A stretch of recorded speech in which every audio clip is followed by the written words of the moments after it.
डकी भाई के बारे में आपको क्या लगता है, लंबा फंस गए हैं डकी भाई से मेरे 100 इख्तलाफात रहे हों। हमारी यारी दोस्ती भी बड़ी अच्छी थी, हमने बहुत प्यारा कोलैब किया था, मेरी शादी पे भी वो आया था। उसके बाद फिर कुछ सर्कमस्टांस ख़राब हो गए, वो एक प्रोफेशनलिज्म में चलता है, ठीक है। लेकिन अभी जो उसके साथ हो रहा है मुझे उसके लिए बिल्कुल सिंपैथी है उसके लिए। अल्लाह पाक एज सून एज पॉसिबल उसके मामला बेहतर करे।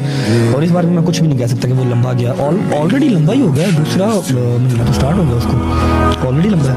और जिस बेचारे का कोई क्रिमिनल रिकॉर्ड कोई हो ही ना, कोई क्रिमिनल लेना देना ही नहीं है ना उसका ना मेरा, और 2 महीने उसको जेल में रहना पड़ जाए तो उसके लिए तो ज़्यादती है ना।